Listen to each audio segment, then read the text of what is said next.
It's an indescribable feeling, a feeling of purity, of holiness, of being so close to where all the prophets were.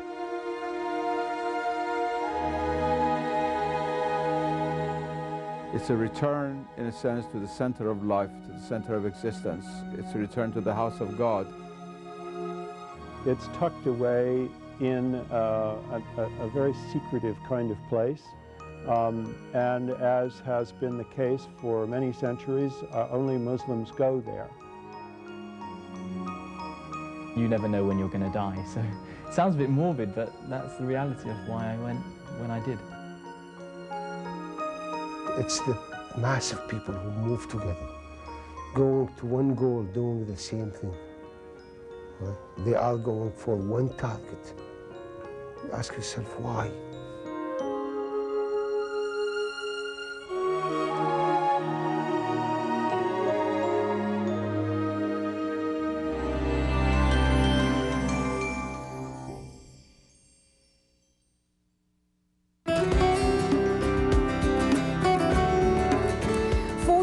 After the assassination of John Fitzgerald Kennedy, the debate and the fascination surrounding him lingers. Across the United States, a number of events will be held to celebrate the life and remember the death of the former U.S. president. A special collection of rather intimate memories, 40,000 negatives to be precise, was never found in the rubble of September 11th. They'd been locked in a bank for safekeeping. However, digital technology has enabled the daughter of John F. Kennedy's personal photographer to reproduce hundreds of her father's pictures in a new book. Many of them have never been seen before in public. Jacques didn't like the first portraits.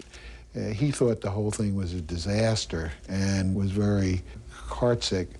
But a month or two later, he heard from Jack. He was told to do whatever he wanted. He was given no restrictions. I think it was very inventive, and I think they realized that Jacques was a wonderful photographer and would do very well by them. My father stored his 40,000 Kennedy negatives in a safe at JP Morgan Chase. For him, the kernel of sort of value was in the negatives. So on September the 11th, of course, we didn't really know what happened. And without the negatives, for a moment, we sort of thought, well, maybe we're not going to be able to do this. But with, advances in digital technology, we could scan the contact sheets and reproduce them and blow them up and use those for the book. Time Magazine's Hugh Sidey joins us now from Dallas, Texas. All right, now, Hugh, we're going to talk a little bit about a lighter moment, and you have to share with us the story about you, JFK, and no clothing. Oh, the swimming pool story, yes, indeed. Well, I went over to interview him one morning, and he was apparently irritated at somebody in the world, and he said, Hugh, let's get out of here this morning. He said, let's go take a swim. And I said, Mr. President, when I come to interview you, I usually do not bring my swimming suit. And he said, well, in this pool, you do not need a swimming suit. Whereupon, as we got to the pool, I stood nervously at the side of the pool, wondering what protocol demanded here. Should I take my trousers off first, or should he? But he'd obviously done this before, and he was stripped down and in the pool. And so I took all my clothes off, and there ensued the only nude underwater interview that I've ever had with a president. And I suspect it's the only one I ever will have with a president.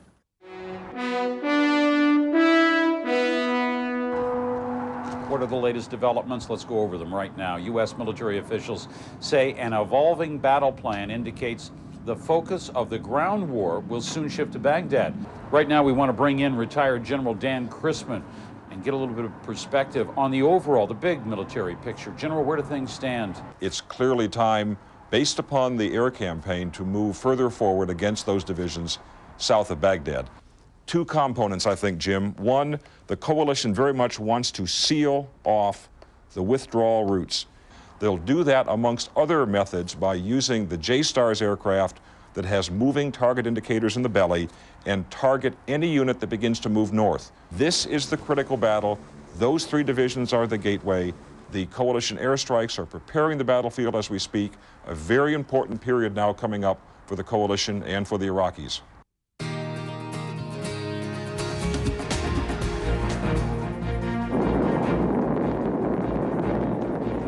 A historic day for China as it sends its first taikonaut into space, blasting its way into a look at state-run China Television's international broadcast, dedicating hours of coverage to the launch of the Shenzhou 5 capsule.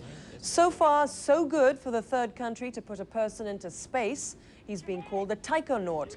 Already the space flights become a great source of national pride. But as Beijing Bureau Chief Jaime Floracruz reports, the goals and the expectations involve much more than that. The spectacular liftoff of China's first manned spaceflight. Joan Johnson-Fries has some unique perspective for us. You've seen parts of this program. What was it like? What were your observations?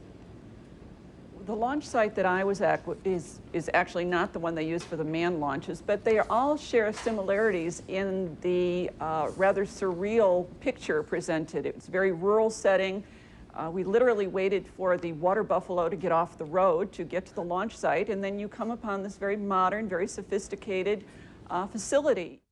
I don't know. Do I want to see more growth around here? It's brought more opportunities, so I'm all for growth. It certainly seems to have driven up the price of real estate. Growth can be a problem, but it's also a boon to economy. We're definitely pushing our resources. All kinds of wonderful things have been happening, but when it gets out of control, that's when I start to worry. And now, Colorado's growing pains. If you're traveling the interstate into Springs this morning, you'll have lots of... From Denver to Pueblo, Interstate 25, which was conceived in the 1950s, simply carries more traffic than it was designed to handle. That's definitely true. I-25 in Colorado Springs originally was designed to carry about 40,000 cars a day. Today we have over 100,000 cars a day. As the population grows, so does the need for housing.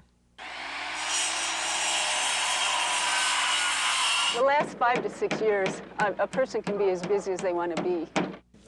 Yeah, right down here. Herb, Monica, and Jerry are part of the Northgate Open Space Committee. They formed the group 8 months ago because it's here a developer wants to build about 300 luxury homes. Right here. Yeah. That's it. Right where all those trees are. Right down to the pond here, maybe. Tobacco is the world's largest non-food crop, and it's easy to see why generations of... The Department of Energy, which oversees the nuclear weapons program, more veterans are confident that one will be built, so that theirs will no longer be thought of as the forgotten war. Chris Wheelock is standing by live at the Augusta Municipal Building. As you said, it is an important public hearing. It gets underway within the hour, and I'll have the story coming up next. But this incident reinforces the charges that problems continue to exist here. Surrounding area.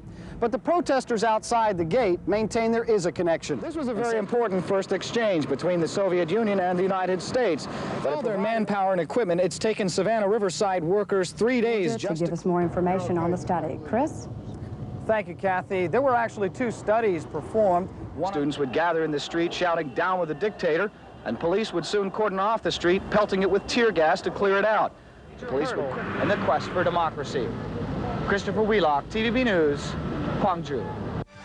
Welcome to News Roundup. A Taiwan government ad hoc group studying the lifting of a ban on travel to mainland. That's going to do it for us this evening. This is Thursday night. I'm Specialist Christopher Wheelock for Air Force Sergeant Ralph Henson and everyone here at AFK, and thank you for joining us. Stay tuned for Nightline. Good night.